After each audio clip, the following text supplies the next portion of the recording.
नमस्कार. Marathi big boss या कार्यक्रमामध्ये आपलं स्वागत आहे. या कार्यक्रमाच्या माध्यमातून आपण मराठी समाजाबद्दलचा जो एक न्यूनगंड तयार करण्यात आलेला आहे तो दूर करण्याचा प्रयत्न करतो की मराठी माणसाला उद्योग व्यवसाय हा खूप चांगला जमत नाही, पण हा गैरसमज आहे. आणि हा गैरसमज ज्यांनी ठरवला आहे, ज्यांनी तो न्यूनगंड पुसून टाकला आहे, अशा व्यक्तींना आपण या कार्यक्रमांतर्गत भेटतो. याच अंतर्गत आज आपण भेटणार आहोत ते मनोज तिरोडकर सरांना, जीटीएलच्या मनोज तिरोडकर सरांना. मनोज तिरोडकर ग्लोबल समूहाचे संस्थापक, आज भारतीय टेलिकॉम क्षेत्रातील पायाभूत सुविधांच्या क्षेत्रातील सर्वात मोठ्या समूहाचे संस्थापक म्हणून मनोज तिरोडकर यांची ओळख आहे. वयाच्या 21व्या वर्षी ग्लोबल समूहाची स्थापना करून तिरोडकरांनी त्यांच्या दूरदृष्टीची चुणूक 1986 सालीच दाखवून दिली. पण इतकंच नाही, तर वयाच्या 27व्या वर्षी जीटीएल या कंपनीची यशस्वी अशी शेअर बाजारात नोंदणीही करण्यात आली. आज सुमारे 40 देशांमध्ये जीटीएलचा व्यापार आहे आणि 1100 कोटी रुपयांचा निव्वळ नफा हा ग्लोबल समूह दरवर्षी कमावतोय. तर एबीपी माझामध्ये आपलं स्वागत. गेल्या काळामध्ये तुमचं नाव चर्चेत आलं ते मुख्यतः काही विशेष अशा टेकओव्हर्सनी आणि टेलिकॉम सेक्टरमधल्या तुमच्या इन्फ्रास्ट्रक्चर बिझनेसमुळे. आज भारतात टेलिकॉम इंडस्ट्री खूप मोठ्या प्रमाणावर वाढली, पण या टेलिकॉम इंडस्ट्रीचं जे पोटेन्शियल आहे ते तुम्ही वयाच्या 21व्या वर्षी ओळखलं आणि जीटीएल या कंपनीची तुम्ही स्थापना केली. मुळात वयाच्या 21व्या वर्षी उद्योगात येणं, कारण त्या अगोदर तुम्ही व्यवसाय करत होता, 18व्या वर्षी तुम्ही पहिला डिस्ट्रीब्युशन आणि तसा व्यवसाय सुरू केलेला होता. त्या काळामध्ये आपण टेलिकॉममध्ये जावं असं मुळात का वाटलं? याची मूळ ह्याच्यामध्ये मी जेव्हा 17 वर्षाचा असताना फॉरेनला गेलो होतो सिंगापूरला, त्यावेळी बेसिकली मी एका ऑफिसमध्ये एका व्यक्तीला भेटायला गेल्यानंतर मी एक फॅक्स मशीन बघितली, जिकडे की तुम्हाला माहिती आहे एका बाजूने पाठवलेला मेसेज दुसऱ्या बाजूला फोटोकॉपी होऊन येतो. ते जरी आता आपल्याला सगळ्यांना माहिती असणारी गोष्ट असली तरी जवळजवळ 30 ते 35 वर्षापूर्वी ती एक प्रकारची नॉवेल्टी होती. ते बघितल्यानंतर माझ्या अशा मनात आलं की बेसिकली ह्या अशा काही टेक्नॉलॉजीज जर इंडियामध्ये आणल्या किंवा अशा काही क्षेत्रामध्ये जर काम केलं तर त्याच्यातून धंदा किंवा व्यवसाय ॲज वेल ॲज कॉमर्स या दृष्टीने फारच उन्नती होऊ शकते. आणि त्या दृष्टीने लक्ष ठेवून आम्ही टेलिकॉमचा बिझनेस सुरू केला होता. साधारण तो काय 1986चा 85-86चा 1985-86 जर्मनीमध्ये तुम्ही सर्वात अगोदर बघितलं ते फॅक्स मशीन आणि त्यातून तुम्ही जीटीएलची स्थापना करण्याचा निर्णय घेतला. त्या अगोदर म्हणजे वयाच्या 18व्या वर्षी तुम्ही ॲपलचे कॉम्प्युटर्स किंवा इतर काही टेक्नॉलॉजी जी आहे त्या डिस्ट्रीब्युशन व्यवसायात होता आणि तिथेच तुमच्यातली उद्योग व्यवसायातली चुणूक जी आहे ती पाहायला मिळाली. 20व्या वर्षी तुम्ही ओळखले जाऊ लागलात एक उद्योजक म्हणून. हा डिस्ट्रीब्युशनचा व्यवसाय जो आहे तिथून बाहेर येऊन ज्यावेळेला तुम्ही जीटीएलची स्थापना केली त्यावेळेला तशी डिमांड नसेल टेलिकॉम सेक्टरच्या इन्फ्रास्ट्रक्चरची. आज तुम्ही टॉवर इन्फ्रास्ट्रक्चर जे आहे मुख्यतः टेलिकॉम कंपन्यांना जे लागतं ते तुम्ही पुरवता. त्यावेळेला व्यवसायाचं काय स्वरूप होतं ज्यावेळेला जीटीएल तुम्ही स्थापन केली आणि कामाला सुरुवात केली? वे बॅक ॲक्च्युली याची सगळ्याची सुरुवात जवळजवळ 1982-83 सालापासूनच. इफ यू रिमेंबर, टेक्नॉलॉजीच्या दृष्टीने किंवा टेलिकॉमच्या दृष्टीमध्ये आपली एवढी उन्नती झालेली नव्हती. ऑर्डिनरी कॉर्डलेस इन्स्ट्रुमेंट जरी घ्यायचं झालं तरी DOT कडून परमिशन लागत असे. फॅक्स मशीन लावायची झाली तर लायसन्स लागत असे. अशा काळाचा जो क्षण होता. आम्ही जे ॲपल कम्प्युटरचं डिस्ट्रीब्युशन सुरू केलं होतं त्याच्यामागे ॲपल कम्प्युटरने इंट्रोड्यूस केलेली विझिवॅक technology, what you see is what you get. जसं की आजही तुम्ही बघाल तर in terms of user interface Apple computers and ॲपलची सगळी प्रोडक्ट फारच युजर फ्रेंडली असतात. तर आमचं सगळं लक्ष बेसिकली प्लग अँड प्ले ह्या दृष्टीने टेक्नॉलॉजीकडे होतं. आणि ते केवळ डिस्ट्रीब्युशनमध्ये नव्हतं, इनिशियली ते सर्व्हिसिंगमध्ये झालं. कारण बऱ्याच लोकांनी घेतलेली प्रोडक्ट्स, कॉर्पोरेट, इंडिव्हिज्युअल्स किंवा अशा व्यक्तींनी त्यावेळी घेतलेली प्रोडक्ट्स, त्यावेळी फॉर एक्झाम्पल ऑर्डिनरी कॉर्डलेस फोनची किंमत 15-20 हजार रुपये वगैरे असायची. या लेवलवर असताना लोकांना ती प्रोडक्ट फेकून देणं हा त्यावेळेला ऑप्शन नव्हता. त्यामुळे सर्व्हिस सेंटर्स किंवा सर्व्हिसिंग केपेबिलिटी असलेले डिस्ट्रीब्युशन ह्या इकडनं त्या गोष्टींची सुरुवात झाली. आणि over a period of time बऱ्याचशा गोष्टींमध्ये जसा विस्तार झाला, इकॉनॉमी जशी ओपन झाली आणि जशी आम्ही कंपनी फॉर्म केली. 1987मध्ये आम्ही ग्लोबल टेलिसिस्टम ही कंपनी, त्याच्या अगोदर पार्टनरशिप फॉर्म म्हणून आम्ही धंदा करत होतो. आणि ते केल्यानंतर जसा बेसिकली लिबरलायझेशन जे काय इकॉनॉमीचं झालं, नॅशनल टेलिकॉम पॉलिसी 1990मध्ये आली आणि त्याच्यानंतर ज्या पद्धतीने जसे कन्झ्युमरची पण रिक्वायरमेंट टेलिफोन इन्स्ट्रुमेंटपासून, ईमेलपासून, टेलेक्सपासून, बेसिकली ईमेल आणि आत्ता ऑफकोर्स इंटरनेट, ही भराभर वाढ या क्षेत्रामध्ये झाली. आणि गोल्डन पिरियड त्याचा होता 1990 टू 2000. या क्षेत्रामध्ये आणि ह्या याच्यामध्ये इंडियामध्ये टेलिकॉममध्ये मॅक्झिमम पेनिट्रेशन झालं. आणि बेसिकली ओरिजिनली जो काय एकदम छोटा बिझनेस होता, त्याची जी अपॉर्च्युनिटी होती ती इंडियामध्ये आणि ओव्हरसीजमध्ये फार मोठ्या प्रमाणावर वाढली. निश्चितच सर, पण अगदी म्हणजे 21व्या वर्षी तुम्ही कंपनी सुरू केली आणि 5च वर्षामध्ये तुम्ही कंपनी शेअर मार्केटला लिस्ट करण्याचा निर्णय घेतला. यशस्वीपणे लिस्टिंगही झालं वयाच्या 27व्या वर्षी. ज्या काळामध्ये मुख्यतः शेअर मार्केटबद्दल खूप काही आकर्षण नव्हतं, मराठी समाजाला तर बिलकुलच नव्हतं, त्या काळामध्ये आपण शेअर मार्केटमध्ये जावं आणि एक पब्लिक लिस्टेड कंपनी करून त्यातून फंड रेज करावे, ही कल्पना मुळात कुठून आली? कारण वयाच्या 27व्या वर्षी इतकं मोठं पाऊल उचलणं हे क्रांतिकारकच म्हणावं लागेल. आमची ही कंपनी पब्लिक लिमिटेड करताना सर्वात महत्त्वाची गोष्ट 2-3 प्रकारे होते. एक म्हणजे कॅपिटल रेज करणं, कारण त्यावेळेला कॅपिटल रेझिंगसाठी प्रायव्हेट इक्विटी किंवा व्हेंचर कॅपिटलसारखे प्रकरणं एवढी मोठ्या प्रमाणावर अवेलेबल नव्हती. त्याच्यामुळे ॲक्च्युली सर्व्हिसेस सेक्टरमध्ये प्रायव्हेट करणारी किंवा प्रायव्हेट जाणारी नॉन मॅन्युफॅक्चरिंग सेक्टरमधली आमची सर्वात पहिली कंपनी होती. आणि ते विजन ह्याच्यासाठी आलं की आम्हाला त्यावेळेला अक्रॉस इंडिया सर्व्हिस सेंटर स्थापन करून आम्हाला बऱ्याच मोठ्या प्रमाणावर टेलिकॉम इक्विपमेंट्स चं इन्स्टॉलेशन केल्यानंतर सर्व्हिसिंग करणं हे महत्त्वाचं आहे हे जाणल्यामुळे आम्हाला त्याच्यासाठी पैसे रेज करायचे होते. आम्ही जवळजवळ 1.8 करोड रुपीज रेज करण्यासाठी आमचा पब्लिक इश्यू केला होता. अगदी फक्त 1,80,00,000 येस, इतक्या अमाऊंटसाठी फक्त. आणि ते 1,80,00,000 लाखाच्या समोर आमचा इश्यू 52 टाइम्स ओव्हर सबस्क्राईब झाला. आणि त्याच्यासमोर केवळ इंटरेस्टच आम्हाला त्यावेळेला जवळजवळ 3 करोडच्या वरती मिळालं होतं. म्हणजे कंपनीला 1.8 करोड रुपीज पाहिजे होते ते. आणि त्यावेळी तशी परिस्थिती होती की तुम्ही जे पैसे रिफंड करता त्याचा इंटरेस्ट तुम्ही ठेवू शकत होता. त्याच्यामुळे आम्हाला ह्याचा फार बेनिफिट झाला आणि आम्ही त्याच्यावरून आमचा बिझनेस आणि आमची सगळी बेसिक स्थापना करून घेतली. तशी कौटुंबिक पार्श्वभूमी जर बघितली तर थोडी व्यावसायिक होती. वडिलांनी त्या अगोदर शिपिंग इंडस्ट्रीमध्ये प्रयत्न केलेले होते, व्यवसाय सुरू केलेला होता, 10-15 वर्षाचा अनुभव घरात होता. वडील तसे नोकरी करून व्यवसायाकडे वळलेले. मुळात तो जो वडिलांकडून आलेला अनुभव होता त्याचा फायदा झाला व्यवसाय करताना? वडिलांच्या शिपिंग बिझनेसमध्ये मी 1980 पासून त्यांच्याबरोबर ट्रेनी म्हणून काम करत होतो. त्याच्यामुळे त्यांचा बिझनेस त्यांनी 1977मध्ये सुरू केला होता. त्या 6-7 वर्षाचा अनुभव आणि त्याच्यामुळे झालेला ट्रॅव्हल आणि त्या ट्रॅव्हलमुळे झालेला एक्सपोजर इंटरनॅशनली, ह्याच्यातून बऱ्याचशा आयडियाज, बऱ्याचशा कन्सेप्ट्स किंवा बऱ्याचशी रिक्वायरमेंट आणि ज्या प्रकारे जग चालतं, जसं काय त्यावेळेला मी UK म्हणा, सिंगापूर म्हणा किंवा USA म्हणा इकडे ट्रॅव्हल केल्यामुळे कन्सेप्च्युअली बऱ्याचशा आयडियाज डेफिनेटली त्या कन्सेप्टमधून मिळाल्या. पण कॅपिटल नव्हतं. कॅपिटल सुरू करताना 10-15 लाखामध्ये सुरू केल्यानंतर, हा IPO केल्यानंतर हळूहळू वाढवून over a period of time ते कॅपिटल वाढवून त्याची गुंतवणूक करणं ही फार मोठी चॅलेंज होती. सर, मधल्या काळामध्ये साधारण 82-86च्या काळात ज्यावेळेला तुम्ही हे 86ला सुरू केलं, त्या काळामध्ये तुम्ही टेलिव्हिजन सिरियल प्रोडक्शन आणि एक जिगर नावाचा हिंदी चित्रपट, आय थिंक जखम सॉरी, तुम्ही निर्मिती पण केलीत त्याची. येस. त्या क्षेत्राची आवड कशी? म्हणजे एकीकडे टेलिकॉममध्ये तुम्ही आणि दुसरीकडे टेलिव्हिजन किंवा फिल्म इंडस्ट्रीमध्ये. बेसिकली ॲज अन एंटरप्रेनर मी बऱ्याचशा बिझनेसमध्ये लक्ष घातलं होतं ओरिजिनली. टेलिकॉम आणि आता जर तुम्ही बघितलं की TV किंवा TV रिलेटेड ब्रॉडकास्टिंग, प्रोग्रामिंग हे फार मोठ्या प्रमाणावर बिझनेसेस स्केलअप झालेली आहेत. तर I think anything to do with technology that allowed productivity, creativity, innovation ह्या ठिकाणी माझा फोकस होता.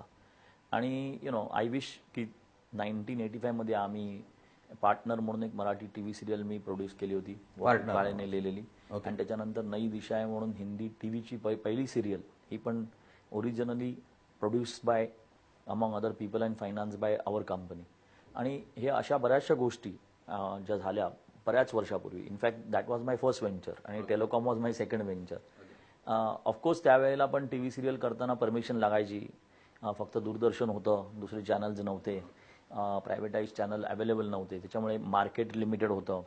पण या बऱ्याचशा गोष्टीतून मला एंटरप्रेन्योरशिपबद्दल बऱ्याचशा गोष्टी शिकायला मिळाल्या आणि त्याच्यामुळे उद्योजक म्हणून एक प्रकारचा अनुभव मिळाला आणि त्या अनुभवाचा वापर over a period of time definitely मला फार झाला. सर, तुमच्या आयुष्याचा एक मंत्र म्हणून मी जे वाचलंय, ऐकलंय, ते म्हणजे no risk is the biggest risk. आयुष्यातल्या यशाचं गमक तुम्ही मानता की तुम्ही आयुष्यात ज्या ज्या रिस्क घेतल्या, जे धोके पत्करले, त्यातून आजपर्यंतची घोडदौड जी आहे ती शक्य होऊ शकली? ह्याच्यासाठी I think one has to be moving forward in life. म्हणजे फॉर एक्झाम्पल आत्ताच आम्ही 2010मध्ये एअरसेल या कंपनीचे टावर एक्वायर केले, त्याच्यासाठी आम्ही जवळजवळ 8,400 करोड खर्च केले. आणि त्याच्यानंतर आम्ही 1-2 मोठ्या प्रमाणावर प्रयत्न टावर इन्फ्रास्ट्रक्चरमध्ये केले. पण त्याच्यानंतर तुम्हाला माहिती आहे की घेतलेली रिस्क जी आहे ती फार मोठ्या प्रमाणावर सध्या टेलिकॉममध्ये असलेल्या संकटामुळे सध्या क्वेश्चन मार्क्स आहेत त्याच्यावरती.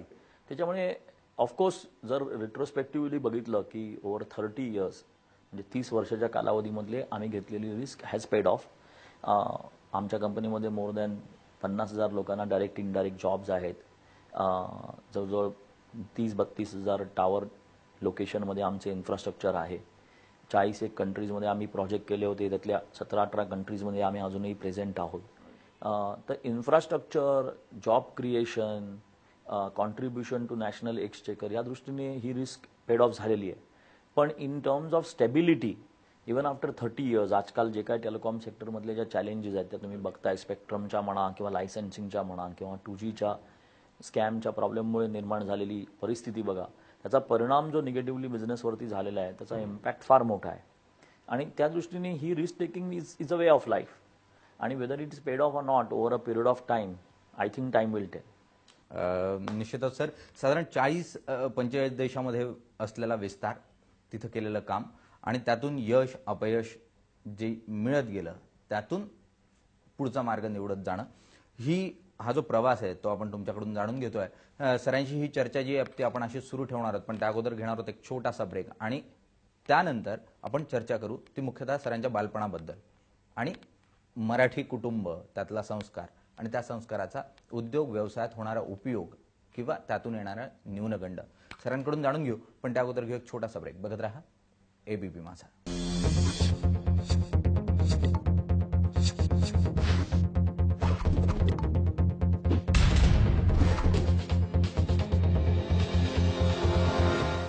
नमस्कार, मराठी बिग बॉस या कार्यक्रमामध्ये आपलं पुन्हा एकदा स्वागत.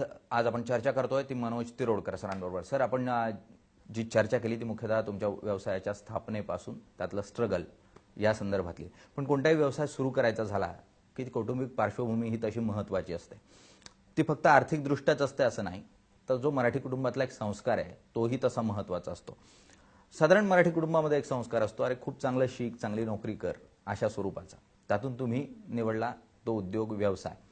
तुम्ही एका टप्प्यावर शिक्षण न घेण्याचा निर्णय घेतला, अर्धवट शिक्षण सोडून तुम्ही व्यवसायाकडे वळला. त्यावेळेला मुख्यतः कुटुंबाची काय प्रतिक्रिया होती? बेसिकली मी पण सर्वसाधारण कुटुंबातूनच वरती आलेलो होतो. मी म्युनिसिपल स्कूलमध्ये माझं शिक्षण झालं. माझे वडील बाहेरगावी जर्मनीला जाऊन ट्रेनिंग घेऊन आल्यामुळे त्यांचं जे काय एक्सपोजर होतं त्याचं नॉलेज किंवा त्यांच्याकडून जे ऐकिवात होतं किंवा त्यांचा बिझनेस जो काय 1977मधून सुरू झाला होता, तिकडे जेव्हा समर हॉलिडेजमध्ये मी जायचो त्याच्यातून असलेलं थ्रिल किंवा इंटरेस्ट किंवा चॅलेंजेस मी काय जे बघायचो त्याच्यातून माझी उत्सुकता फार जागरूक झाली. आणि त्याच्यातून जेव्हा मला चान्स मिळाला तेव्हा फर्दर एज्युकेशनसाठी मी 1980च्या सुमारास जर्मनीला जेव्हा गेलो तेव्हा मला बऱ्याच मोठ्या प्रमाणावर जग बघायला मिळाल्यामुळे एका प्रकारे मला बिझनेसमध्ये फार इंटरेस्ट डेव्हलप झाला. त्याच्यानंतर मी 81च्या सुमारास जेव्हा परत आलो तेव्हा माझ्या वडिलांबरोबरच शिपिंगचा बिझनेस सुरू केला आणि त्या सुरू केलेल्या बिझनेसमध्ये मी फार मोठ्या प्रमाणावर लक्ष घालून 81पासून जवळजवळ 85 to 87पर्यंत आम्ही शिपिंग बिझनेसमध्ये बरेचशी प्रोग्रेस केली. मला वाटलं की एक प्रकारचं मला ती जाणीव झाली नाही आणि कुटुंबाची त्यांना पण मला वाटतं की जसं मी डे टू डे बेसिसवर आणि माझं काम जे काय होतं ते मी बेसिकली बरेचसे लोक एंटरप्रेन्योर असताना भटकतात, कामाचं जॉब बघतात किंवा बऱ्याच ठिकाणी ट्राय करतात, तशातली माझी परिस्थिती नव्हती. मला चान्स मिळाला, मी सरळ माझ्या वडिलांच्या बिझनेसमध्ये घुसलो, तिकडनं इंडिपेंडंट बिझनेस सुरू केला. ह्या बऱ्याच ठिकाणी मी मागे बघूनही कधी बघितलं नाही. कदाचित त्याला लक म्हणा, नशीब म्हणा, किंवा एक प्रकारची चळवळ करण्याची इंटरनल प्रवृत्ती म्हणा, कधीच कुटुंबाला असं भासलं नाही की हा शिक्षणात नाही आहे किंवा त्याच्यामुळे त्याचे काय परिणाम जे असतात, जे बऱ्याचशा कुटुंबांना बघायला लागतात, किंवा एखाद्या प्रकारचं व्यसन म्हणा किंवा डिप्रेशन म्हणा, तसं काही कोणाला जाणवून झालेलं नसल्यामुळे तो पिरियड एकदम फास्ट मुव्हिंग, आणखीन एकदम म्हणजे कोणी अपोजिशन तरी मला दिसलं नाही. अगदी. तुम्ही जर्मनीला ज्या काळात होता त्या काळामध्ये एक छोटीशी नोकरी तुम्ही केलीत तिकडे, ती कशा स्वरूपाची होती? ते शिपिंग बिझनेसमध्ये, माझे वडील शिपिंग बिझनेसमध्ये होते. त्यावेळी मला फॉरेनला जाण्याची फार उत्सुकता होती, तिकडे जाऊन काम करण्याची उत्सुकता होती. त्याच्यापैकी एक आलेल्या शिप ओनरने, जो जर्मन होता, त्याला मी कन्व्हिन्स केलं आणि त्यांनी मला विजा पाठवून काम दिलं. त्यावेळी मी माझ्या वडिलांना कन्व्हिन्स केलं, माझं वय जेमथेम 17 होतं, की मी तिकडे जाऊन फॉरेनला शिक्षण घेईन. त्या बेसिसवर त्यांनी मला ती परमिशन दिली. पण त्याच्यानंतर त्या ज्या काही ट्रेनिंगमध्ये मला चटक लागली बिझनेस करण्याची, कामावरती जाण्याची, आणि कॉलेज किंवा अभ्यास करण्यामधला जो माझा इंटरेस्ट उडाला, अभ्यास म्हणजे अकॅडमिक्स, पण माझी उत्सुकता बऱ्याचशा गोष्टींमध्ये जागी होती. शिपिंग म्हणा, इंटरनॅशनल ट्रेड म्हणा, टेलिकॉम म्हणा किंवा टेक्नॉलॉजी म्हणा, बऱ्याचशा गोष्टींमध्ये बियॉन्ड डिस्ट्रीब्युशन आम्ही पायनियरिंग इम्पॅक्ट मिळवलेला आहे. Weather it is infrastructure, weather it is engineering in telecom, बऱ्याचशा गोष्टींमध्ये आम्ही प्रथमच केलेल्या बऱ्याचशा गोष्टी आहेत आणि त्याच्यामध्ये घेतलेला इंटरेस्ट. आणि ही जी आहे ही एक प्रकारची अचिव्हमेंट केवळ माझी स्वतःची नाही आहे, आपल्या देशामध्ये असलेली संधी, असलेली केपेबिलिटी, लोकांनी दिलेलं उत्साहन आणि माझ्याबरोबरची असलेली टीम, या सगळ्यांचं एक प्रकारचं contribution over a period of time culminate झालेलं आहे. त्याच्यामध्ये बरेचसे चढाव उतार, बऱ्याच वेळेला सक्सेस किंवा फेल्युअर, हे पण आम्ही बघितलेलं आहे. आणि त्याच्यातून ट्रॅव्हल करत करत आजपर्यंत आम्ही ह्या परिस्थितीपर्यंत आलेलो आहोत. आणि इकडनं ऑफकोर्स आणखीन स्ट्रेंथन कंपनी करणं ही पण एक मेजर चॅलेंजेस आहे, कारण आता टेलिकॉम सेक्टर आणि त्याची परिस्थिती जी काय आहे ती लक्षात जर ठेवली तर basically every day is like a new day, ह्या पद्धतीने चाललेलं आहे. तसं टेलिकॉम बिझनेसमध्ये तुम्ही पायनियरिंग आहात, ज्या स्वरूपामध्ये इन्फ्रास्ट्रक्चर तुम्ही देताय. आज देशातलं नंबर 1चं इन्फ्रास्ट्रक्चर म्हणून ग्लोबल टेलिकॉमकडे बघितलं जात आहे. पण त्याचबरोबर या GTLच्या अंतर्गत आज अनेक छोट्या कंपन्या ज्या आहेत त्या या समूहाचा भाग आहेत. ओव्हरऑल आज समूहाचा टर्नओव्हर किती आहे आणि पुढच्या टप्प्यामध्ये तुम्ही कंपनी कुठे घेऊन जाताय असं तुम्हाला वाटतं? आमच्या समूहाचा टर्नओव्हर जो 2 वर्षापूर्वी जवळजवळ 6,000 करोड होता, तो आत्ता पॉवर आणि टेलिकॉममध्ये असलेल्या कठीण परिस्थितीमुळे जवळजवळ 4,500 करोडवरती आहे. आणि आमचा EBITDA, earning before interest, depreciation and taxes, जवळजवळ 1,100 करोडच्या स्वरूपात आहे. This is the earning capability that is there. पण फार मोठ्या प्रमाणावर याची वाढ इकडनं होऊ शकते, कारण आमची गुंतवणूक सगळी मिळून जवळजवळ 25,000 करोडच्या घरात होती. त्याच्यामधली जवळजवळ 15,000 करोडची लोन होती, आणखी 9 ते 10,000 करोडचं गुंतवणूक किंवा भांडवल किंवा कॅपिटल म्हणतात ते होतं. एवढ्या मोठ्या प्रमाणावर इंडिपेंडंट ऑपरेटर जे म्हणतात, त्याच्यामध्ये डेफिनेटली आमचं इंडियामध्ये लार्जेस्ट ऑपरेशन आहे. त्याच्यातून निर्माण होणारा कॅश फ्लो हा आत्ता जो आहे त्याच्या पलीकडे पण 2 ते 3 पटीने मोठ्या पुढे गेला पाहिजे होता. जसं की इंडियामध्ये 3Gची ऑप्शन झाल्यानंतर किंवा ब्रॉडबँड वायरलेसचा ऑप्शन झाल्यानंतर जो डिमांड या टेलिकॉमच्या सर्व्हिसेससाठी यायला पाहिजे, त्याच्यामध्ये अजूनही एवढी वाढ झालेली नाही आहे. 2Gच्या स्कॅममुळे आपल्या देशाला मिळालेली निगेटिव्ह पब्लिसिटी आणि त्याच्यामुळे फॉरेनचं भांडवल जे इंडियामध्ये येत नाही आहे, ह्या गोष्टीचा परिणाम टेलिकॉम सेक्टरवर निगेटिव्हली पडलेला आहे. पण टेलिकॉम सेक्टर हा GDPच्या दृष्टीने किंवा आपल्या कंट्रीच्या अर्थव्यवस्थेच्या दृष्टीने फार महत्त्वाचा बिझनेस आहे. टेलिकॉम म्हणा, पॉवर म्हणा, रोड्स म्हणा किंवा एअरपोर्ट्स म्हणा, हे इन्फ्रास्ट्रक्चर सेक्टर जरी आज निगेटिव्हली परसिव्ह केले जात असली तरी पुढच्या 5 ते 10 वर्षामध्ये फार मोठ्या प्रमाणावर ह्या बिझनेसमध्ये कन्सोलिडेशन म्हणा किंवा उन्नती म्हणा ही आलीच पाहिजे आणि येणार, ह्याची आम्हाला खात्री आहे. अगदी. सर, 4G हा विषय आता चर्चेला आहे. 4G आलेला आहे, काही ठिकाणी उपलब्ध आहे, काही ठिकाणी उपलब्ध नाही. या परिस्थितीमध्ये तुम्ही टेलिकॉम सेक्टर फक्त टेलिकॉम सेक्टर पुरतं मर्यादित राहणार असं नाही, त्यातून मग एंटरटेनमेंट सेक्टर असो, न्यूज असो, प्रत्येक सेक्टरला या प्लॅटफॉर्मवर संधी उपलब्ध असणार आहे. आणि त्या प्लॅटफॉर्मकडे तुम्ही कसं बघताय येत्या काळामध्ये? आम्ही 4G मध्ये फॉर एक्झाम्पल जेव्हा 4Gचा ऑप्शन झाला तेव्हा आम्ही त्याच्यामध्ये पार्टिसिपंट होतो. एक आमची कंपनी क्वालकॉम म्हणून जी 4G सर्वात मोठी टेक्नॉलॉजी प्रोव्हायडर आहे त्यांच्याबरोबर आम्ही जॉईंट व्हेंचरमध्ये मुंबई, दिल्ली, हरियाणा, केरला याचा स्पेक्ट्रम पण आम्ही विकत घेतला होता. Over a period of time आम्ही इन्फ्रास्ट्रक्चर सर्व्हिसेस प्रोव्हायडर असल्यामुळे आम्ही तो स्पेक्ट्रम विकायचा ठरवला आणि तो आम्ही नंतर भारतीला विकला. पण या सेक्टरमध्ये आज US मध्ये म्हणा किंवा युरोपमध्ये म्हणा बऱ्याच ठिकाणी इंजिनिअरिंग किंवा सर्व्हिस प्रोव्हायडरचं काम आम्ही करतो. शिवाय आत्ता इंडियामध्ये पण 4G किंवा 3Gसाठी लागणारे टावर्स, आमचे टावर्स त्याच्यामध्ये कॉम्पिटन्सी आणि केपेबिलिटी असलेले आहेत. आणि शिवाय या सेक्टरमध्ये over a period of time migrate current technology जी 2G किंवा 3G आहे ती त्याच्यामध्ये मायग्रेट पुढच्या 4-5 वर्षात पूर्णप्रमाणे असण्याची डेफिनेटली शक्यता आहे. त्या दृष्टीने तिकडे सर्व्हिसेस किंवा इन्फ्रास्ट्रक्चरचं असलेलं जे काय केपेबिलिटी आहे किंवा जे काय अपॉर्च्युनिटी आहे ते दोन्ही आम्ही ॲड्रेस करणं महत्त्वाचं आहे आणि त्या दृष्टीने आम्ही तिकडे सविस्तर लक्ष घालून सध्या बघत आहोत. अगदी सर, जो युवक आज उद्योग व्यवसायाकडे आशेनं बघतोय आणि स्वतःचं काहीतरी असावं, नोकरीत न जाता अशा स्वरूपामध्ये प्रयत्न करतोय, त्याच्याजवळ कल्पना आहेत, पैशाची कमतरता असेल ती उभी करता येऊ शकते बँकांकडून, व्हेंचर कॅपिटलकडून, पण ती जी एक मानसिकता आहे उद्योजकतेची ती निर्माण करण्याच्या दृष्टीनं काय करायला हवं असं तुम्हाला वाटतं? बऱ्याचशा गोष्टी. पहिलं म्हणजे फेल्युअर आपल्या झोळीत घेऊन शिकणं ही फार महत्त्वाची गोष्ट आहे. कारण आज तुम्ही जेव्हा नोकरी करता, जेव्हा नोकरी म्हणजे खात्री, तुम्हाला माहिती आहे तुमचा पगार येणार, तुम्हाला माहिती आहे की तुम्हाला डेफिनेटली काही झालं, तुम्ही काम केलं नाही केलं, कधी कमी केलं कधी जास्त केलं तरी तुमचा पगार महिन्याच्या शेवटला येणार, ही एक प्रकारची खात्री असते. धंदा जेव्हा तुम्ही करायला जाता तेव्हा बऱ्याचशा गोष्टींची खात्री किंवा बऱ्याचशा गोष्टींची कमिटमेंट केवळ तुमच्यावरतीच पडते. आणि शिवाय आपल्या देशामध्ये अजूनही अशा प्रकारचं वातावरण नाही आहे की जो माणूस बिझनेस करतो किंवा जो इंडस्ट्रियलिस्ट आहे त्याला भेटून गव्हर्नमेंट किंवा गव्हर्नमेंट अधिकारी म्हणतील की बाबा how can I help you please, अशा प्रकारचं वातावरण आपल्या देशात नाही आहे. अशा प्रकारचं कल्चरही आपल्या कंट्रीज नाही आहे. त्याच्यामुळे ॲक्च्युली जो धंदेवाईक आहे त्याच्यावरती फार मोठ्या प्रमाणावर अनसर्टनिटीज डे टू डे बेसिसवर येत असतात आणि त्या अनसर्टनिटीजमधून कधी कधी सक्सेस येतं, कधी कधी फेल्युअर येतं. येणारं फेल्युअर मला वाटतं की आपले मराठी मंडळी आणि आपले महाराष्ट्रीयन लोक हृदयाला एवढ्या मोठ्या प्रमाणावर लावतात आणि एखादा माणूस फेल्युअर झाला की कल्चरली केवळ महाराष्ट्रामध्ये नाही पण आपल्या देशामध्ये पण a person who comes closer to bankruptcy त्याला म्हणतात तू बँकरप्ट आहेस.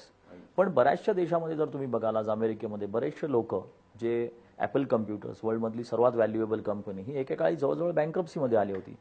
अशा बऱ्याचशा कंपन्या फार मोठ्या प्रमाणावर आणि त्याचे एंटरप्रेनर स्टीव्ह जॉब्स जो ॲपलमध्ये त्यांनी सुरू केलं त्यांनी ऑल ओव्हर सुरुवात करून अशा प्रकारे बऱ्याच ठिकाणी क्षेप आणखीन धैर्य दाखवल्यामुळे भऱ्या मोठ्या प्रमाणात त्यांची भरभराट पण झालेली आहे. पण सर्वात जास्ती त्याच्यासाठी लागणारं मानसिक धैर्य हे माणसाकडे इनबिल्ड पाहिजे आणि हे माणसाने घेतलं पाहिजे.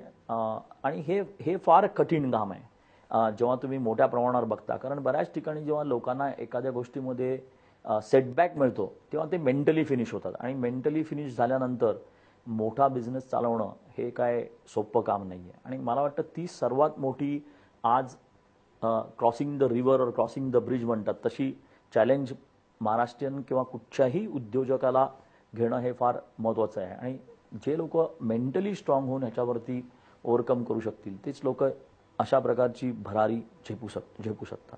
अगदी मनोज तिरोडकर सर, आज तुम्ही ABP माझा बरोबर मराठी बिग बॉस या कार्यक्रमामध्ये जो वेळ दिली त्यासाठी धन्यवाद. मनोज तिरोडकर सरांचा व्यवसाय आज जागतिक पातळीवरचा व्यवसाय आहे.